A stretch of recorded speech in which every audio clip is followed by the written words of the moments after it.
Olá, conselheiros, conselheiras. Sejam todos muito bem-vindos a mais um episódio do nosso podcast Os Conselheiros.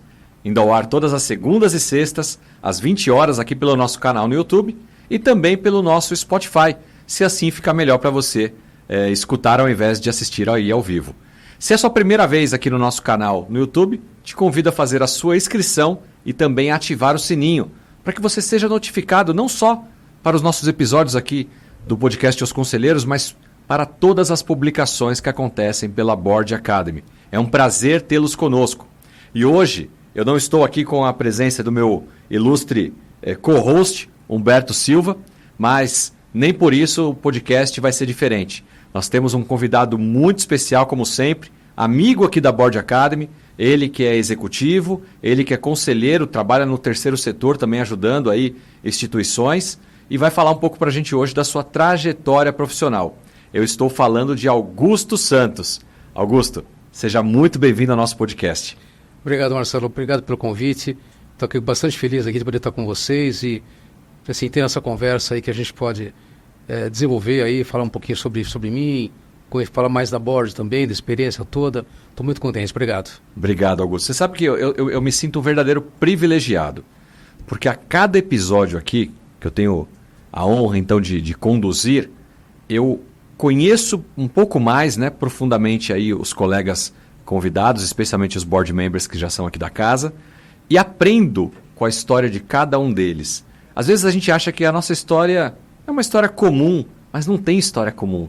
Cada um tem uma história que é única, e você poder aprender um pouco com a história do outro, não só com o que deu certo, mas também com aquilo que deu errado, com os desafios, e entender que por trás daquela foto, eu brinco da questão da foto e do filme, daquela foto que aparentemente é uma foto de sucesso, tem arranhões, tem feridas, tem dificuldades que aconteceram no passado para chegar até essa foto bonita, Sim. As pessoas veem a gente na rede social e falam assim, pô, olha esse cara, ele é diretor de tal lugar e não sei o que, tá ganhando muito dinheiro. Calma, tem uma história por trás daquilo. Houve um preço a se pagar por isso. E falando exatamente nisso, eu quero voltar então um pouco no passado para que a gente possa entender e conhecer um pouco dessa história do Augusto, Lá de quando era jovenzinho ainda, queria saber a sua origem familiar, aonde você nasceu, primeiros passos, decisão profissional, o que te levou a decidir por uma faculdade ou outra, enfim. E a gente, quem sabe, até o final da nossa conversa a gente chega na foto atual. Legal, Marcelo. Bom, primeiro assim, eu acho que eu queria dizer também que assim, a gente, quando assiste também aos podcasts, assim como os outros todos os programas que a gente aborda também, a gente aprende muito. Porque você aprender também com a vida das pessoas, com a trajetória das pessoas, sempre acaba te dando algum insight, alguma coisa que te permite você pensar na sua própria vida pessoal, na sua própria trajetória, e até, quem sabe, dar uma pivotada, se for o caso, se você precisar, porque você tem uma referência muitas vezes, E isso, esse tipo de podcast que a gente está fazendo, ajuda muito também. Que certo? bom. Acho que é muito legal.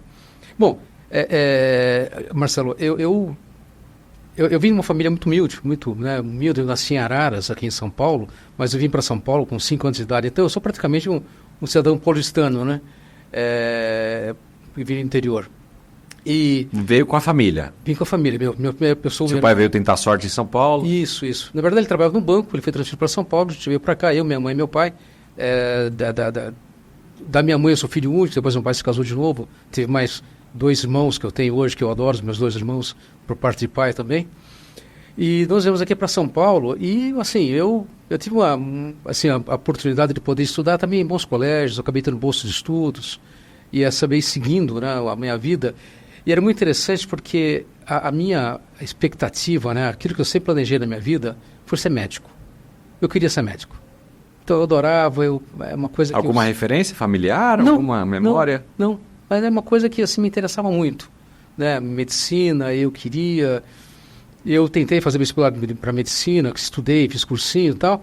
Mas assim, aí chega a conclusão que nessa época, quando eu já tinha meus 18, 19 anos, meu pai já não estava com a gente em casa, E a gente estava numa situação financeira que não era muito boa na época, E aí a gente chegou à conclusão, no final das contas, que assim, olha, não dá para fazer medicina porque o dia inteiro, eu já trabalhava desde os 14 anos de idade, E aí eu desisti da carreira de medicina. Nesse momento você estava apoiando a sua mãe. Apoiando, né?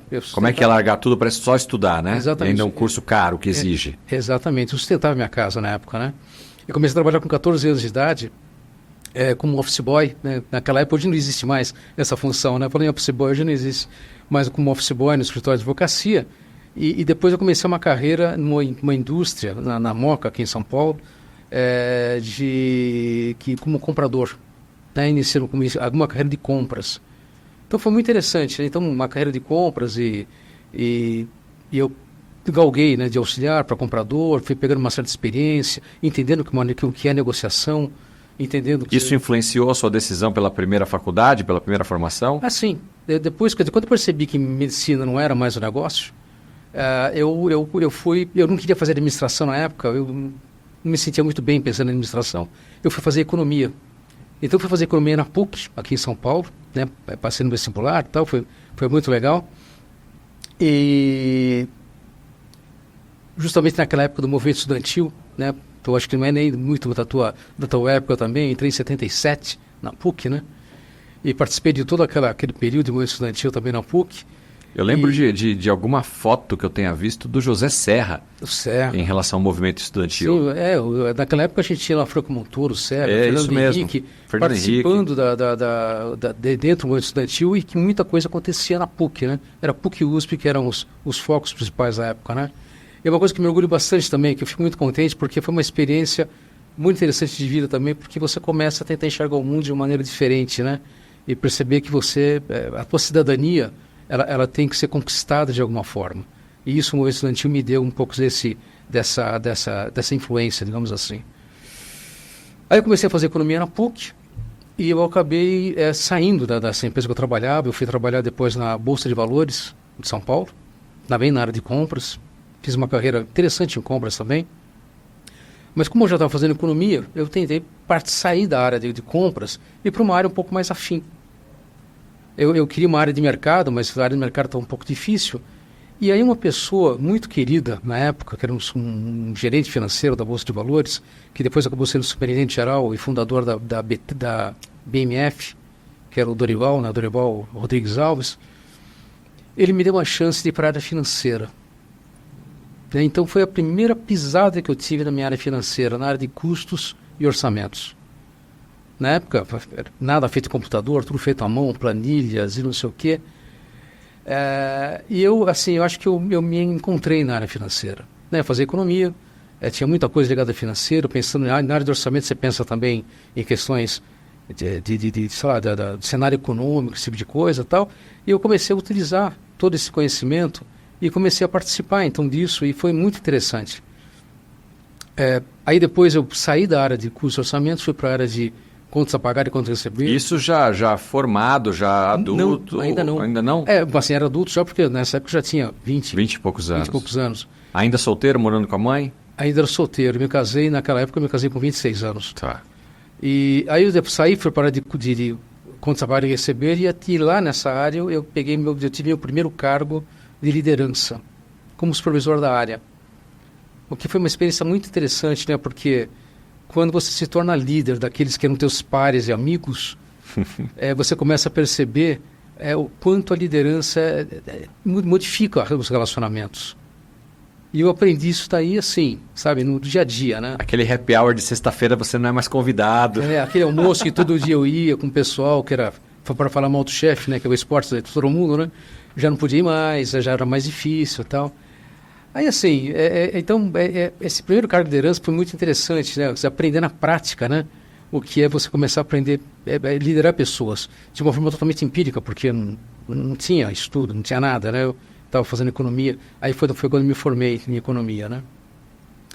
Nessa época eu me casei, então, com 26 anos me casei, tive 2 filhos, né? Foi o primeiro casamento, eu tive 2 filhos, o Bruno e a Cintia, hoje eles têm 41 e 40 anos.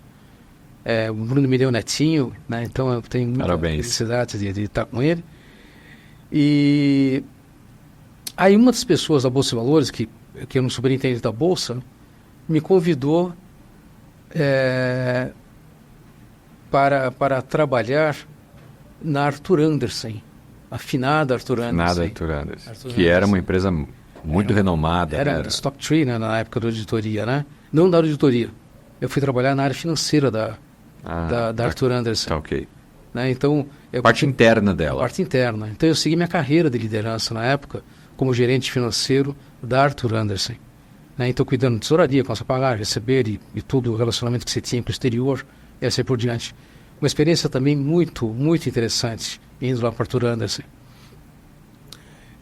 Arthur Andersen ficava aqui na Chácara Santo Antônio, não? Na Chácara Santo Antônio. Isso. Ficava ali, na Chácara Santo Antônio.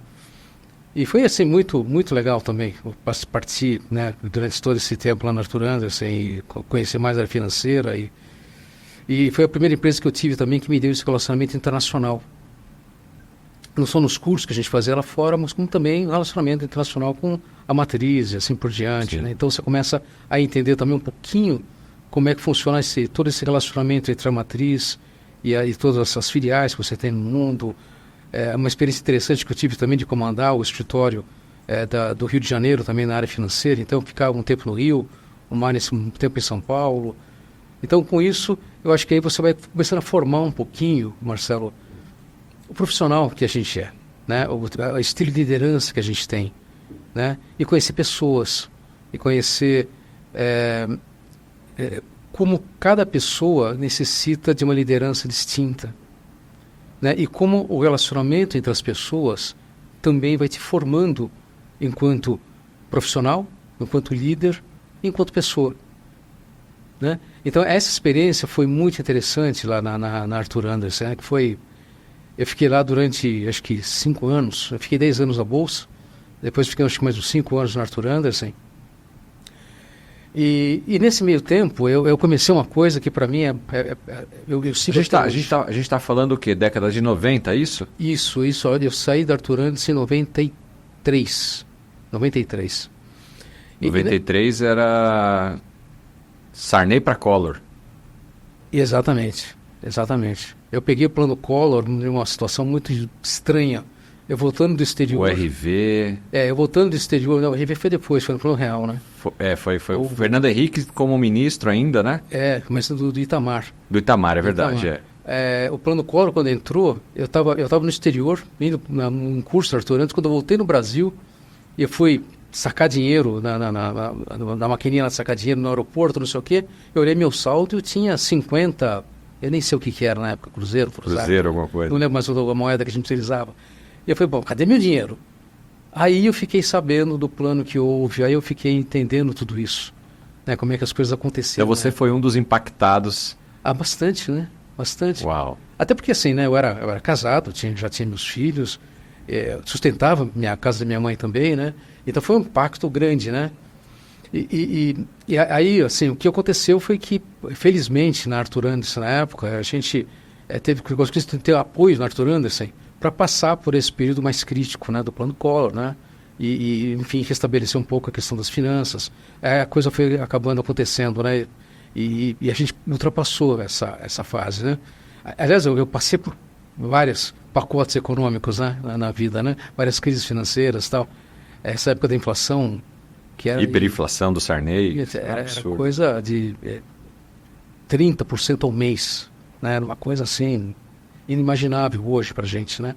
Até por isso, Marcelo, que é interessante que quando a gente fala com o pessoal do exterior, eles ficam desesperados com a inflação quando chega a 8% ao ano lá, e eles começam a perguntar para a gente aqui como é que a gente trabalhava na época da inflação, como é que a gente conseguia se ver. Então, a criatividade que a gente acabou tendo para trabalhar tanto em finanças quanto no dia a dia, a família, essas coisas assim, para eles é uma novidade. Então, eles acabam, sabe, é curioso como eles acabam tentando aprender um pouquinho como é que as coisas aconteciam. E como a gente tem mecanismos até hoje, né? Para tentar controlar um pouco isso, né? Sim. Então, é interessante isso. Então, nessa época, Marcelo, eu comecei uma coisa que eu levo até hoje na minha vida. E aqui na Borda eu fiz muito disso.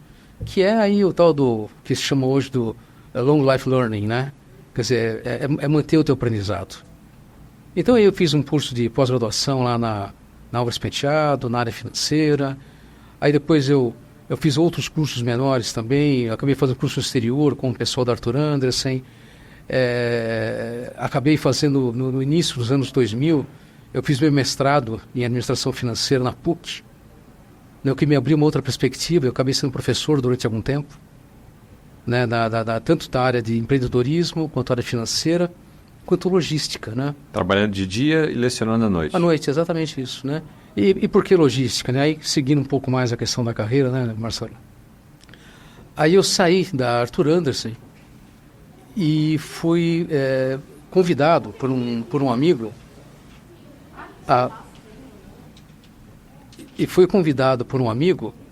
a trabalhar na empresa que eu trabalho hoje. Eu trabalho há 31 anos na mesma empresa. 31 anos saindo da Arthur Andersen? 31 anos, depois da Arthur Andersen, estou há 31 anos na mesma empresa, que se chama Martin Brauer. É uma empresa que faz logística e gerenciamento de supply chain para redes de restaurantes. Então, McDonald's, Bob's, Subway, Girafas, KFC, várias redes, né, de restaurantes. E eu entrei para uma empresa pequena, a gente atendia 100 restaurantes, só McDonald's, no Brasil. Entrei como gerente financeiro. E lá eu tive uma carreira, assim, muito interessante. Muito interessante. Foi uma carreira que, assim, eu acho que uma das coisas que eu aprendi na minha vida durante todo esse tempo é que desafios a gente aceita, né? A gente tem que aceitar desafios, a gente tem que pensar em alternativas de vida e encarar as oportunidades que acontecem na vida da gente. Eu fiquei durante alguns anos na área financeira da Martin Brauer, e surgiu uma oportunidade de eu me virar, a primeira promoção que eu tive para diretor. Isso aconteceu no início dos anos 2000, mas não na área financeira, mas na área de operações. Então você sai de uma área financeira, onde você, imagina bem que a gente analisa a empresa pelo retrovisor, né? E eu fui para uma área onde eu tinha que comandar armazém, transporte, supply chain, né, compras, atendimento a cliente, num ritmo muito interessante, porque a empresa que eu trabalho é 24/7. E então a gente percebeu uma coisa interessante, né, que as decisões que se tomavam, elas eram implementadas, no dia seguinte estavam na rua, as coisas aconteciam, e eu via o movimento acontecer. Então, assim, foi um choque de realidade, né, que você sai de uma área tão introspectiva para uma área tão forte quanto uma área de operações, numa empresa de operação. Sim. Então foi muito interessante.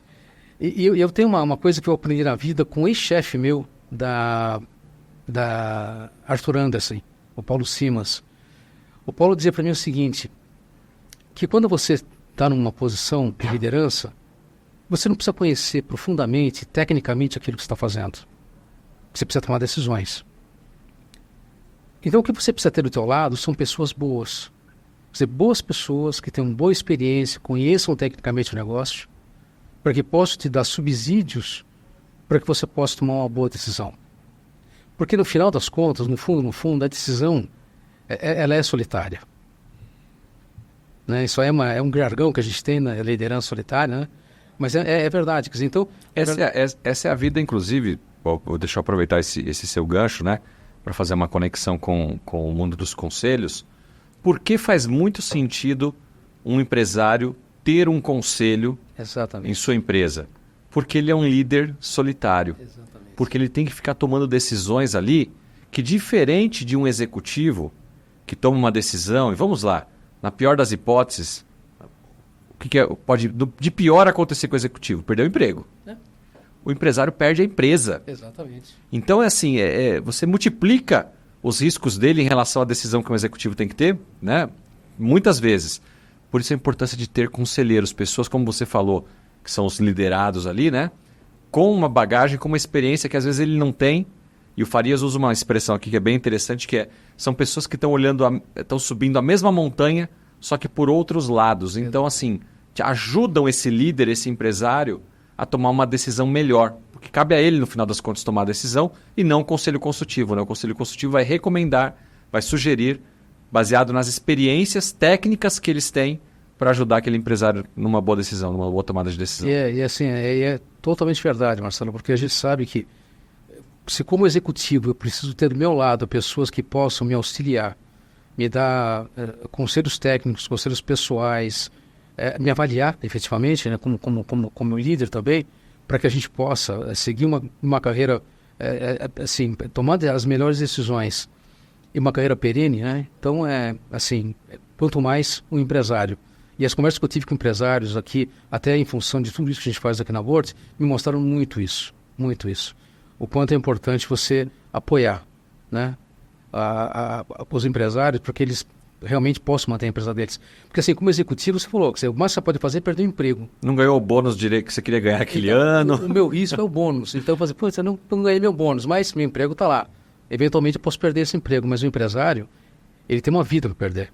O quanto ele colocou de esforço, de dinheiro, o quanto ele se sacrificou para montar aquilo que ele montou até hoje, né? Então, para isso, acho que ele realmente precisa ter do lado dele pessoas que tenham experiência, pessoas que possam te falar de maneira franca, né, aquilo que ele talvez não que ele precise ouvir, mas aquilo que a gente pode contribuir com ele para que ele possa tomar sim as melhores decisões para a sua empresa, né? E deixa eu aproveitar, daqui a pouco a gente vai voltar para a trilha da carreira aí, segura naquela primeira posição de operações. Mas quando você pensa no chapéu do executivo, do líder, né, que monta um time, e um time que vem para te ajudar, como você bem falou, você busca pessoas com experiências ou perfis diferentes do seu, ou pessoas mais próximas que tenham assim, a mesma identidade sua? Porque isso é um ponto também de reflexão interessante, né? E, de novo, sempre vou fazer a conexão com os conselhos. Às vezes, a gente tem a tendência de contratar ou querer estar perto de gente que é muito parecida com a gente. É confortável, mas talvez não seja o melhor. Porque pessoas antagônicas a nós, no sentido do pensamento, com experiências diversas, mesmo que às vezes criem certos choques, porque discussões, divergências vão ocorrer, mas é no meio desse caos controlado que surgem melhores ideias. Então, isso também desmistifica aquele empresário que quer montar um conselho somente por conselheiros que atuou no setor dele. Exato. Isso é um ledo engano, porque você pode muito bem, por analogia do setor de bebidas, atuar no setor farmacêutico enquanto conselheiro e trazer daquele outro setor aprendizados valiosos que talvez não estejam sendo aplicados no setor onde aquela empresa está. Como é que você, como líder, atua em relação à formação da sua equipe? Marcelo, eu acredito muito que o líder tem que ser desafiado pela sua equipe. Então não adianta trazer pessoas iguais, que têm o mesmo pensamento. Você trazer pessoas com o mesmo pensamento, aí você vai te mais do mesmo. Vai te levar a decisões erradas. Porque, no fundo, é aquela questão do que eles chamam do dilema do príncipe, né? Quer dizer, assim, na verdade, quando você começa a falar e todo mundo simplesmente concorda com você, é porque tem uma coisa errada. Se ninguém levantou nada diferente, uma possibilidade diferente, está errado. Né? Quando eu cheguei agora no final da minha carreira dentro dessa empresa, né, que eu estou, não no final da carreira, mas nos anos mais recentes, foi quando eu assumi a presidência da empresa. O que eu queria era isso. Quando eu reunia o meu staff para discutir algum assunto, o que eu precisava ter era pontos de vista diferentes. Então, para isso, eu tinha que ter um conjunto de diretores, de gerentes sêniores que eu tinha aqui no meu staff, que me desafiassem, que trouxessem pontos de vista distintos. Então, você tem que ter diversidade. Você tem que ter mulheres, você tem que ter jovens, você tem pessoas mais experientes. Essa questão de diversidade que parece um modismo, no fundo, é uma realidade, é uma necessidade. As pesquisas revelam, né, que as empresas diversas produzem melhores resultados. Exatamente. É dinheiro na mesa. Exatamente. Porque senão você não consegue pensar como líder com a amplitude necessária para você tomar as decisões que você tem que tomar. Verdade. Então, isso é fundamental. Isso você, lá no primeiro cargo de liderança lá do Contas a Pagar, Contas a Receber, você já começou a entender isso, que as pessoas não eram iguais e que era bom para você ter pessoas que te desafiassem e discordassem no bom sentido. É interessante que, assim, é que eu te falei para você aprender as duras penas, né? Quando eu comecei lá atrás, nos primeiros cargos, eu, assim, honestamente falando, a gente acaba pensando em ter, você não pensar em ter, tantas vozes divergentes, que isso incomoda. Aí vai passando o tempo e você começa a perceber o benefício da voz divergente. Então, eu acho que é uma questão de maturidade. E a maturidade ela vem com o tempo, vem com o exercício, vem com o aprendizado, com a observação de outros líderes também. Porque você não pode ficar fechado na sua caixinha, né? Você também tem que começar a observar os outros líderes. Como é que eles agem? Por que eles têm sucesso? Como é que as coisas são? Porque no fundo, quando a gente está aqui na Board Academy também, é a mesma coisa. Quer dizer, você começa também a tentar entender como as pessoas de sucesso que estão aqui, né, aqueles que até ensinam a gente no PFCC, no Lean Governance. Como eles chegaram naquela carreira de conselheiro? Como fizeram a transição? Como eles chegaram e quais são as características pessoais que eles têm que permitiram que eles também chegassem nessa posição. Sim. Por quê? Porque você se espelha nas pessoas também, né? Sabe, acho que você tem que ter... Né? Aí vem outro ponto da história, né? A questão da humildade necessária para você também observar as pessoas, aprender com elas no dia a dia. Eu acho que isso é importantíssimo para cada um de nós. E como conselheiro hoje, né, como você falou, eu sou conselheiro de duas ONGs hoje, né? Uma delas é até vindo por teu intermédio, né? Que é lá o Patronos, né? A outra é o Instituto Ronald. O que eu tento fazer também é isso, quer dizer, é tentar levar uma voz, não digo divergente, mas uma visão minha, com base na minha experiência, para auxiliar na discussão. Eu não quero ter razão, mas eu quero colocar um ponto de vista que eventualmente pode ser diferente daquilo que está sendo colocado e que isso permite uma tomada de decisão um pouco mais consistente, digamos assim. Não importa se eu ganho ou perco uma discussão. O que importa é que a discussão houve e a partir daí você tomou um direcionamento melhor possível para aquela situação. Você trouxe um ponto bem importante e você que está nos assistindo, que ainda não é conselheiro, é executivo, está em transição, está pensando na carreira de conselheiro como uma das opções, isso que o Augusto trouxe aqui é muito relevante, porque até então você ou estava num chapéu executivo. E como executivo, você tinha um departamento, você tinha uma área, um budget para cumprir, para entregar. E mais do que isso, você tinha pessoas abaixo de você que você liderava. No chapéu do conselheiro é diferente. Exato. Né? Você vai colegiar. E aí, como é que eu faço isso sendo uma pessoa que divirjo, mas de uma forma autoritária, arrogante? Eu não ganho o conselho, os demais conselheiros que são tão bons quanto eu, com experiências incríveis, né, como a minha. Então, eu tenho que saber utilizar da minha experiência para fazer boas perguntas, para colocar pontos de vista, mas sempre tendo a cordialidade, a mansidão que eu vejo na sua fala. Você é uma pessoa, Augusto, que passa muita autoridade na sua fala. Não sei se alguém já te falou isso, mas a Cris Reis, se ela estiver nos assistindo aqui, ela vai lembrar, ela tem uma frase que ela fala assim: conselheiro tem voz de avô. E eu acho que você tem essa voz de avô, sabe aquela que a gente para ouvir? Que passa autoridade só pela voz, pelo tom da voz, pela velocidade da voz. Tem gente que tem essa habilidade. Isso talvez seja um dom seu, não é algo que talvez você estudou para aprender, mas isso passa uma credibilidade. Então você pode falar para mim ou para qualquer colegiado que você estiver: eu discordo disso, eu tenho uma opinião contrária, e todos vão te ouvir. Se vai ser aquele caminho ou não, como você mesmo falou, a gente não é o dono da verdade.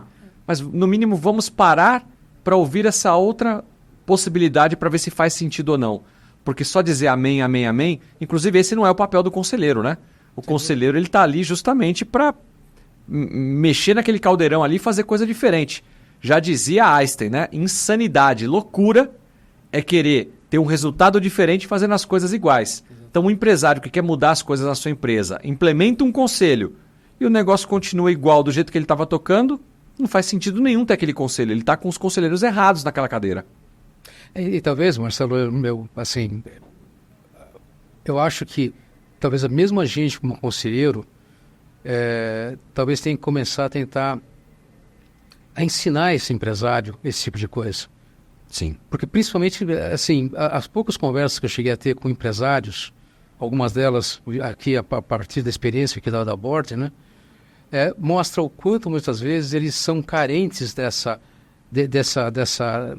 conversa, efetivamente, de alguém mostrar com toda clareza para eles, principalmente quando se pensa em fundador, que é aquele cara respeitado, é o cara que começou as coisas e que tem uma voz de comando muito forte. Talvez os seus filhos, o pessoal que está com ele nem sempre tem a liberdade suficiente de poder falar com ele. Agora, se ele me contratou como conselheiro, eu acho que eu tenho o dever de poder falar com ele também aquilo que eu penso a respeito da forma como ele atua, do direcionamento que ele dá para as coisas deles e tal. É uma relação de confiança, né? Mas que vai sendo construída pouco a pouco. Eu lembro muito bem nossa primeira sessão do Masterboard, quando a gente estava com o empresário, né, que você nos apresentou para ele, e ele falou assim, olha, o que a gente precisa muitas vezes de um amigo que venha falar para a gente que a gente, assim, que o caminho não está correto, a forma como a gente está trabalhando é correta, que a gente tem que descansar, que a gente tem que pensar um pouco na família também. Quer dizer, aquela primeira conversa que a gente teve lá, na primeira sessão do Masterboard, me fez ver também, sabe, o outro lado do conselho. Não é o corporativo, só o técnico. Não é o técnico, não é aquilo que você não... Você não está levando só o teu conhecimento, mas você está levando também uma proximidade de alguém que pode, em função da posição que está, também levar, sabe, a conselhos de amigo para uma pessoa que trabalha muitas vezes 20 horas por dia, 18 horas por dia, para fazer com que o seu negócio dê resultado, não só para ele, mas para gerações futuras. Isso acontece muito no conselho consultivo, né? Exatamente. Que é bem distinto do conselho de administração. Porque no de administração, você está representando um acionista ou um pool de acionistas. Já é um ambiente muito corporativo. E você está, de certa forma, aí realmente desempenhando ali um papel, quase que o chapéu do dono, né? E mandando num CEO, cobrando do CEO resultados. Então é muito numérico, é muito técnico o conselho de administração. O conselho consultivo tem esse papel de estar mais próximo do dono da empresa, né? Até porque ele não manda, ele vai opinar, ele vai sugerir. E como é que você pode influenciar alguém se você não conquista essa pessoa primeiro? Exatamente. Né, pela influência. E é por isso mesmo, Marcelo, que quando eu comecei a pensar na minha carreira pessoal, quer dizer, deixando de ser executivo para pensar em conselho, né, vem muito daquilo que vocês mesmos falam sobre a questão, quer dizer, o quanto a gente pode ajudar empresários, né? Então, é uma questão de ajuda. Eu acho que isso é uma palavra muito forte para mim, porque eu aprendi muito tempo isso aí. Mas eu pensei numa carreira de conselho consultivo por isso, porque eu acho que tem muito mais do que técnica que eu posso, que eu posso oferecer. Eu posso oferecer técnico, aquilo que eu conheço, e também eu posso oferecer, eventualmente, uma outra forma de ver, uma outra forma de relacionamento, que no fundo foi o relacionamento que eu tentei desenvolver com os meus subordinados, o pessoal que estava do meu lado. Porque com eles também, com aquele meu staff, apesar de serem subordinados, eu também tinha que ganhar esse pessoal, eu também tinha que respeitá-los, eu também tinha que dar feedback, eu também tinha que reter também, mas dar feedback adequado para ele, construtivo, pensar na pessoa, né? Por que essa pessoa é daquela forma como é, como eu posso respeitá-la como ela é, e como, respeitando, eu posso tirar o melhor resultado do trabalho que ela faz para mim. Então, esse aprendizado todo desse dia a dia, como presidente da empresa, me permitiu também, do outro lado, acho que pode me permitir, do outro lado, gerar dentro do conselho alguma coisa além do que simplesmente opiniões técnicas. Verdade. Eu queria voltar um pouco lá para a sua carreira, porque 31 anos numa mesma empresa e chegar, então, agora como você falou agora há pouco, a posição de CEO, de número 1 da empresa, não é para qualquer um. Hoje a gente sabe que as carreiras elas estão cada vez mais aceleradas, né? Então você fala para um jovem que está 1 ano na empresa, ele já acha que 1 ano é um tempão. Né? Então a coisa mudou muito. No ambiente de tecnologia, de marketing, talvez isso seja um pouco mais rotineiro, mas em outras carreiras não tanto. Né? Então conta pra gente como é que foi essa ascensão aí, chegando na Martin Brown, né? Martin Brower. E 31 anos depois... Então, aí quando eu falei, eu fui diretor de operações. Na época eu tive a primeira experiência internacional, eu comecei também a trabalhar um pouquinho com outros países da Martin Brower. Mas assim, eu tinha um relacionamento muito forte com o cliente. E aí a gente, dentro de uma reunião de staff, do então presidente da época, o CEO da época que nós tínhamos aqui no Brasil, ele falou, olha, a gente precisa tentar sair um pouco da dependência de um único cliente. Né? Então a gente precisa ter um planejamento estratégico para isso. E eu acabei junto com ele, a gente criou um planejamento estratégico de expansão de negócios. Uma coisa assim simples, a gente foi no mercado, levantou quais eram as 10 principais redes de food service que existiam no mercado na época, além do cliente principal que eu tinha. E a gente falou, bom, agora como é que a gente ataca esse pessoal? Como é que a gente vai para isso aí? Para dizer para todo mundo, olha, primeiro, a minha empresa não é exclusiva, é exclusiva e eu estou disposto a fazer mais coisas. Houve uma época, inclusive, que imaginava-se que vocês pertenciam ao grupo. Exatamente. Eu lembro disso. Exatamente.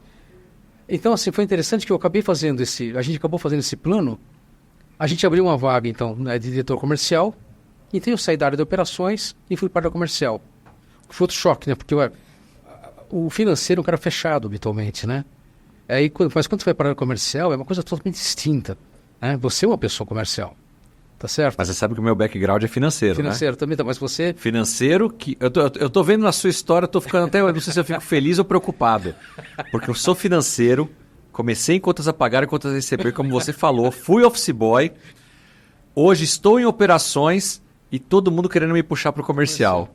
Tá, porque a sua forma de você falar, que a tua expressão é muito comercial. Então eu fui para a comercial e comecei a tentar desbravar duas coisas diferentes, Marcelo. Uma coisa interessante. Primeiro, desbravar o mercado, conversar com as pessoas, mostrar exatamente isso. Fiz muita palestra, participei de muitos eventos e tal, para poder mostrar a nova fase da empresa que eu trabalho, né? E por outro lado, tentar desenvolver a mudança da cultura interna da empresa. Porque a empresa também internamente, os nossos colaboradores, olhavam para nós como fornecedor de um único cliente. Mas quando você pode falar assim, olha, a gente vai ter mais clientes e cada cliente é diferente e cada cliente é tão importante quanto o outro, você tem que mudar a cultura da empresa. Eu diria para você, esse talvez tenha sido o maior desafio. Porque no mercado a gente foi, e pelo nome que a gente tinha, a gente começou a conquistar coisas. Daqueles 10 que a gente naquela época mapeou, hoje a gente tem 8. Uau. Foi uma experiência, um planejamento muito bem feito, um trabalho muito bem feito. Naquela época, depois a gente acabou criando uma estrutura comercial que está presente até hoje.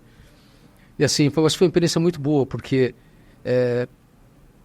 trabalhar com o mercado, conhecer pessoas, conhecer tendências, falar com empresas ou familiares na área de food service, ou empresas grandes, multinacionais, você começa a conhecer o mercado, e conhecer o mercado é maravilhoso. Né? Eu fiquei durante mais alguns anos também na área comercial. Aí eu voltei para a financeira, como diretor financeiro. Fiquei durante mais ou menos uns 4 anos como diretor financeiro. Até com uma ideia interessante, né, que era assim, tentar levar para a área financeira uma visão de negócio, não só uma área financeira. Quer dizer, qual a importância da área financeira para a gente poder fazer bons negócios, né? Sim. Não só o seu não, o limitador, mas ser um não, mas qual é a alternativa? Essa era a ideia. Eu sempre dizia isso para as equipes financeira, fiscal, contábil, jurídica. Vocês são muito técnicos. Exato. Mas o profissional do futuro, ele tem que usar essa técnica para ajudar a empresa a vender. Exato. Então, o não é muito cômodo, mas junto com o não tem assim não dá. Mas desse outro jeito dá. Exatamente. Você tem que propor as alternativas. Só o não por não vale a pena. Não adianta. Aí, então, essa foi a ideia. Aí, depois de uns 4 anos, a gente teve um processo de sucessão na empresa e eu fui promovido, então, ao CEO, inicialmente da Operação Brasil, no ano seguinte das outras 3 operações da América Latina que nós temos. Uau, parabéns. Então, era Brasil, Costa Rica, Panamá e Porto Rico. Nessa época, foi quando a gente começou a discutir uma coisa que é muito importante também para qualquer executivo e também importante para empresários, discutir plano de sucessão. E a gente começou a discutir, quer dizer, então, eu preciso começar a formar pessoas que possam assumir minha posição em 5 anos, 6 anos. A gente tem que ter pessoas que possam levar essa empresa ao sucesso, tá certo? Então a gente tem que começar, a gente começou a fazer um treinamento de pessoas também. E essa transição começou a acontecer desde 2022, mais ou menos. Começou a acontecer. Você assumiu a posição de CEO quando? Isso foi em 2018. No Brasil? 2018. E já começou a se preocupar com, eu fico aqui mais X anos, mas tem que ter alguém aqui de dentro capaz de me substituir no futuro. Porque esse é um outro ponto, né, Augusto? Eu queria que você comentasse a respeito. Muitas empresas, não pensando num processo sucessório, quando chega o fatídico dia de uma pessoa se aposentar, acontecer qualquer situação de desligamento ou até de falecimento, por que não? Porque a gente morre também um dia, né? Aí a empresa vai buscar no mercado, em vez de ter alguém preparado dentro dela, já com a cultura para assumir essa próxima posição, né? E tem um ponto mais assim, interessante ainda, que muitas vezes para você também ter condição de sair ou ser promovido da sua função, você tem que ter alguém que você possa estar lá. Porque senão a empresa vai ter dois problemas, né?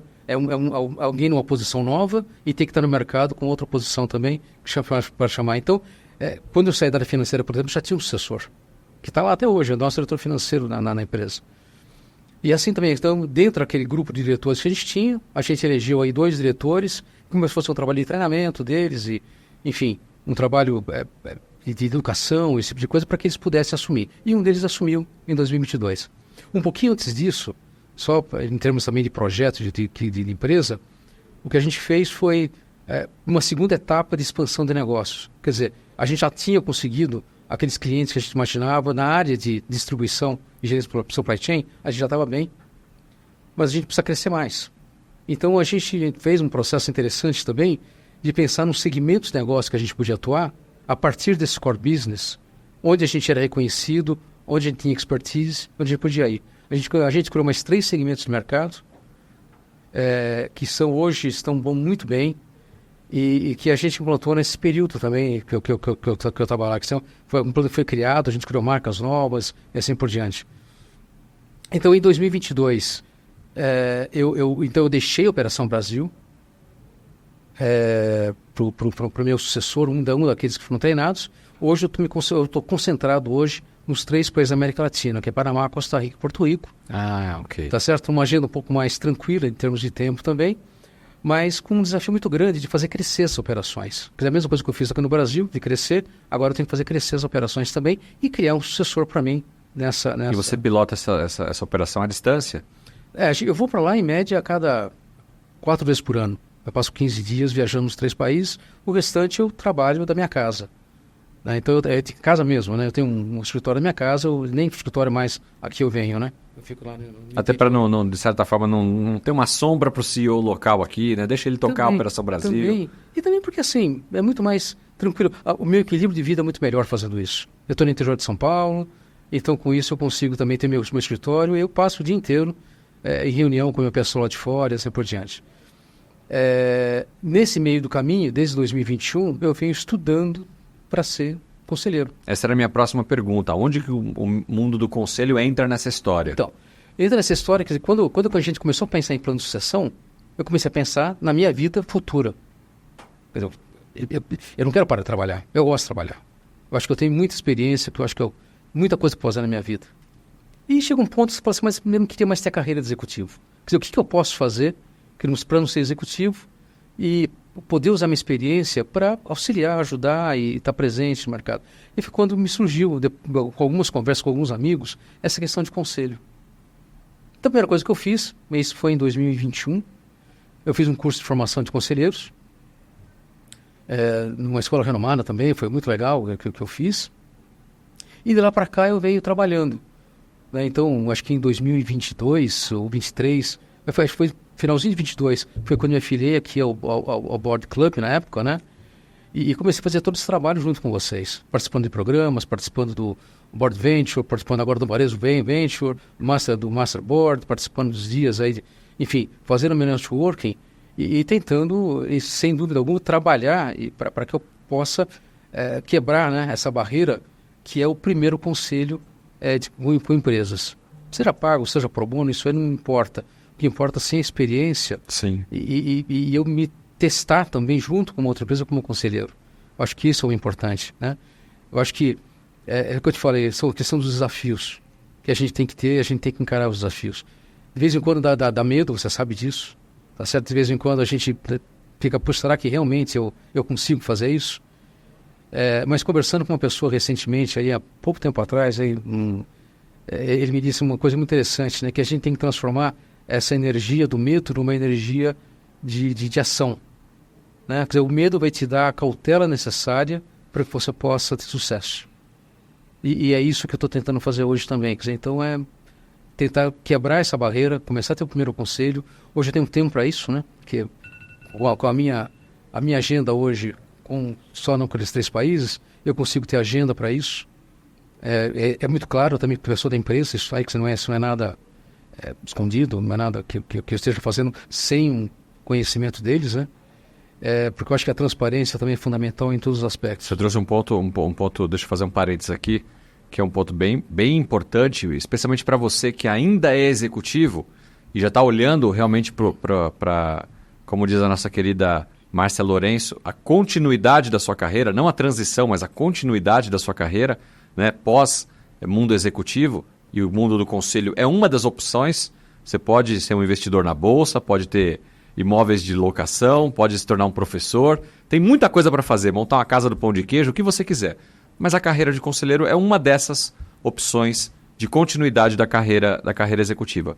Mas enquanto você ainda é executivo, talvez esse seja o melhor momento para você se tornar conselheiro. Muita gente nos procura aqui na Board Academy depois de já ter se aposentado, ou está numa fase efetivamente de transição, foi desligado de uma empresa por algum motivo e está procurando, ora, um outro emprego como executivo, mas também está olhando para a carreira de conselheiro. Esse é o segundo melhor momento. Sim. O melhor momento é enquanto você ainda está na ativa, porque você tem o seu nome e o seu sobrenome, Augusto Santos, mas você também tem um sobrenome que você carrega, que é o cartão da empresa onde você trabalha. Isso tem uma força inegável. Isso abre algumas portas no mundo corporativo, de clientes, de fornecedores, de concorrentes. Né? Marcelo, mas eu posso ser conselheiro de um concorrente? Não, claro que não. Mas através dos contatos que você tem nesse seu mundo corporativo, isso pode te abrir a sua primeira porta de conselho numa outra empresa. E eu queria que você falasse um pouco sobre isso agora, né? O quanto você tem ativado esse network, essa rede que você construiu aí ao longo de uma carreira belíssima, aí, talvez 30, 40 anos, para essa primeira posição de conselho, porque você conhece muita gente, seja Brasil como fora do Brasil. Então, Marcelo, isso é uma coisa muito interessante. Eu vou falar para vocês, assim, talvez do meu primeiro erro nesse sentido. Durante todo esse tempo de executivo que eu tive, eu não cheguei a desenvolver um bom networking. Você conhece as pessoas do setor que você está, mas nem sempre são as pessoas que tomam decisão, nem sempre são as pessoas corretas para uma coisa que a gente está buscando agora, que é esse conselho. Então assim... Isso é um insight valioso. Então, para quem está ouvindo isso e está nessa posição, eu acho importante isso, que se você tem a pretensão de amanhã ocupar uma posição de conselho, começa a fazer um network diferenciado hoje. Eu não fiz isso. E talvez isso seja uma das barreiras que eu tenho que quebrar também. Então, eu estou começando. Então, a primeira coisa que eu fiz foi isso. Primeiro, alguns aconselhamentos que eu tive. Segundo, comecei a verificar dentro desse network que eu tinha quem eram os empresários que eu tinha contato. E comecei a trabalhar, advogado, né, empresários, e comecei a ativar esse networking.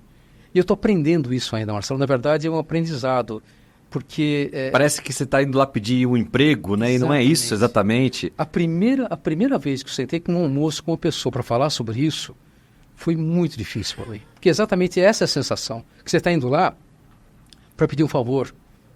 Faz um mês que tu vai lá, faz, sei lá, 6 meses que eu não converso com essa pessoa, e vou sentar com ela agora para dizer para ela, escuta, olha, eu estou numa transição de carreira, eu gostaria de me apresentar para você, isso aí te dá, é difícil isso. Depois quando chega a segunda, terceira vez, você já começa a achar os argumentos, já começa a achar como é que essa conversa tem que acontecer.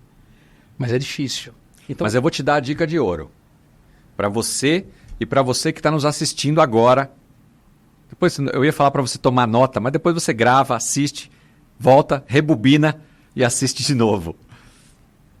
Eu entendo perfeitamente isso que você está falando. E já aconteceu situações na minha carreira executiva, como funcionário, de ficar desempregado. Né? Isso não é nenhum demérito de ninguém.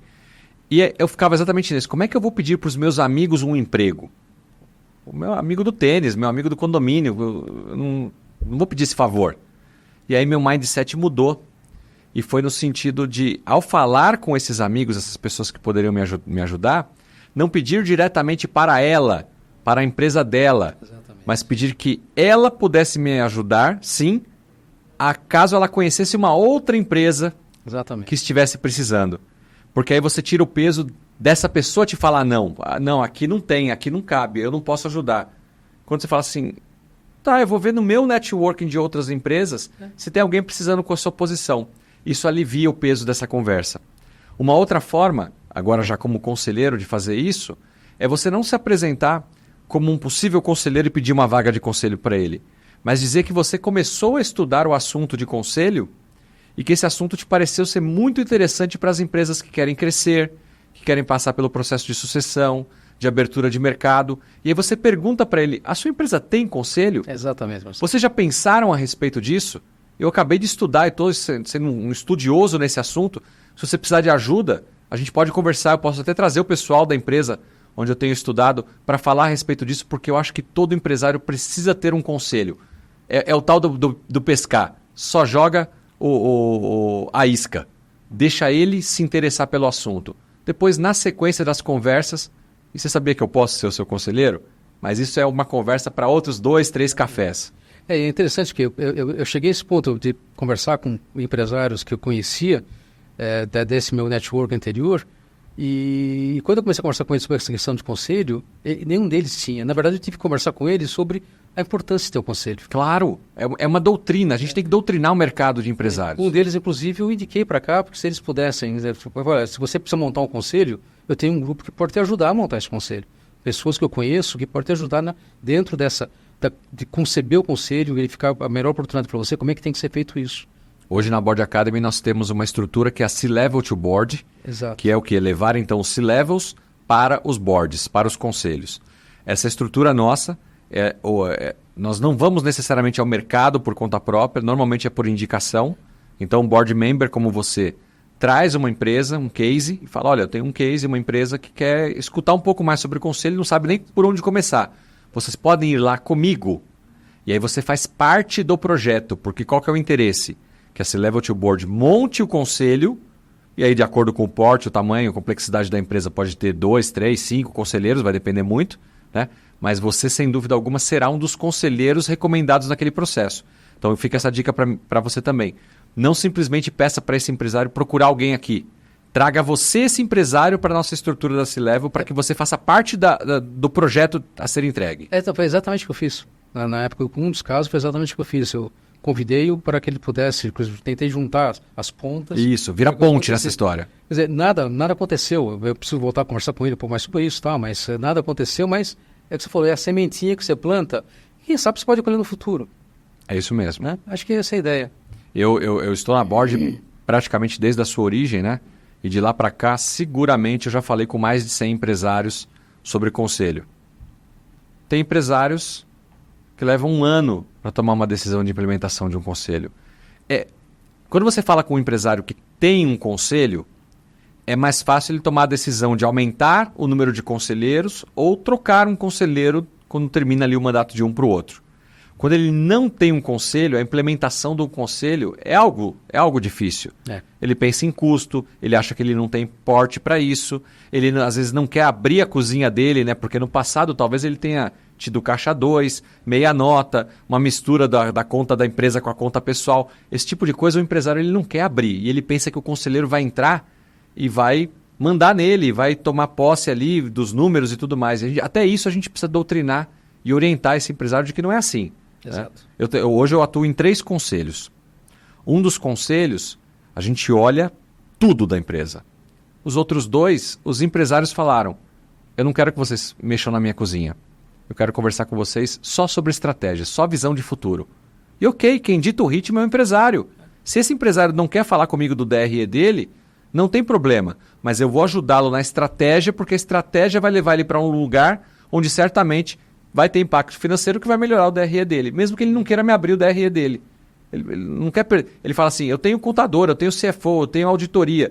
Para isso, essa turma toca. Eu não estou contratando um conselheiro fiscal. Eu quero um conselheiro consultivo para me ajudar a olhar pro futuro. E está tudo certo. Então é desmistificar isso na cabeça dos empresários. Exatamente. Mas muito bem, então, caminhando aqui para o nosso final, a gente já está falando há quase 1 hora. O tempo voa, né? 31 anos de Martin Brower e ainda na ativa, na posição de CEO desses países fora Brasil. É um baita de um desafio, começando a colocar o pé na água então do mundo dos conselhos, através desses 2 conselhos que você tem hoje do terceiro setor, e disponível aí para, com toda essa sua vasta experiência financeira, operações, comercial, como CEO, de estar ajudando outras tantas empresas, né? Augusto, como é que as pessoas que estão nos assistindo, especialmente os empresários aqui, podem te encontrar? LinkedIn, telefone, um e-mail, alguma coisa que você queira deixar disponível para que as pessoas possam te encontrar. A ideia do nosso podcast é dar visibilidade aos nossos convidados para que pessoas possam, então, gostar da sua história e falar, puxa, eu quero ter o Augusto como conselheiro aqui da minha empresa. Como é que te acham? Olha, você pode achar facilmente no LinkedIn. Augusto Santos Business, né? Então esse é o meu LinkedIn hoje. Talvez a gente possa colocar para vocês, eu não sei se a gente pode colocar depois dentro da própria gravação. Da gravação, podemos colocar um comentário, um link. LinkedIn e o meu celular, que também é o WhatsApp, fica totalmente aberto para qualquer tipo de contato. E assim, Marcelo, eu já falei para algumas pessoas por isso, quer dizer, não necessariamente contato direcionado para alguma coisa de conselho, mas aquilo que eu possa ajudar, aquilo que eu possa realmente estar, de repente, conversar com as pessoas, porque eu acho que isso é importante, né? Acho que o final, né, se vai ser conselheiro, se vai ser conselheiro, isso é uma consequência. Sim. Mas eu acho que o primeiro contato, conhecer, adquirir confiança, a gente poder falar um pouquinho do mercado, né, se a gente tendo conhecimento, por exemplo, se for no mercado que eu mais atuo, né? Acho que isso é o importante, né? Acho que o importante é o contato. O que vem depois é a consequência do bom contato. Muitas posições de conselho começam com uma mentoria, com uma consultoria, com um processo de advisory. Exato. E depois se estrutura um conselho, Exato. né? É muito natural isso. Exato. Então, pelo meu LinkedIn é muito fácil. Lá tem toda a minha carreira, tem tudo.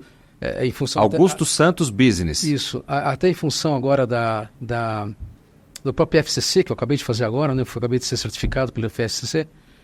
Eu comecei a colocar artigos, né, que tem tido boa repercussão também. Eu estou gostando bastante das repercussões. Acho que uma prática que eu tenho que começar a colocar. Então, assim, muita coisa que eu penso estão nos artigos também. A forma como eu vejo o negócio, assim por diante, estão lá. E temas relevantes, como a gente estudou no PFCC. Mas, enfim, eu estou totalmente à disposição pelo LinkedIn e pelo WhatsApp, que eu posso passar para vocês. Depois você me coloca lá no filme. Muito bom. No vídeo. Você que nos assistiu, seja ao vivo, seja gravado, um prazer enorme estar aqui com vocês. Hoje nós entrevistamos, então, Augusto Santos aqui, um querido amigo, board member. Todo aluno aqui da Board Academy é chamado carinhosamente de board member, faz parte do nosso clube. A Board Academy é uma verdadeira família de conselheiros. Não é apenas uma formação, um certificado debaixo do braço. É muito mais do que isso. Então, se você é um executivo, se você está buscando uma formação, se tornar conselheiro, considere a Board Academy na sua lista aí, conheça um pouco mais sobre os nossos programas. Inclusive, Augusto, você que fez parte do nosso grupo de mentoria Masterboard, né? Ou seja, além dos programas que nós temos de formação, nós temos grupos de mentoria também com um acompanhamento individualizado, né? O que você poderia recomendar a respeito do Masterboard para quem está nos ouvindo e tem interesse também de fazer um programa, talvez dar um up nessa carreira de conselheiro? Eu acho que é um programa importante, é interessante, porque a gente acaba tendo experiências que talvez a gente não tivesse simplesmente estando fora do Masterboard, tá certo? Que é esse contato com empresários, as visitas que a gente fez em indústrias e instituições financeiras, palestras específicas. Além disso, a possibilidade de você estar no Lean, estar no PFCC também dentro do próprio programa, eu acho que assim... Pacote completo. Enriquece. Acho que ele enriquece muito para quem está querendo estudar. Acho que isso é importantíssimo. O estudo é uma coisa constante, né? Para quem tem que estudar um pouco mais, aprofundar um pouco mais os temas e também se colocar numa vitrine de exposição daquilo que você pode fazer, tá certo? E aguardar a oportunidade de aparecer. Eu acho que é bem óbvio, não só aguardar, que você não é ficar sentado na cadeira aguardando, mas trabalhando com todas as ferramentas que a gente acaba tendo e, assim, no sentido de fazer com que as coisas aconteçam, mover a vida nesse sentido. Eu acho que você não pode perder, assim, a possibilidade ou essa oportunidade de você estar num programa que eu acho que ele adiciona muito para a gente que está buscando essa carreira nova. Muito bem. Muito obrigado, Augusto, pela sua presença aqui, pela sua participação. Você que, como eu abri dizendo, você é uma pessoa muito querida, muito respeitada por nós. Eu quero que você saiba disso. Aqui na Board Academy, que já formou quase 3.000 board members, você é uma pessoa que tem nome e sobrenome. Obrigado. Então, não é apenas um número.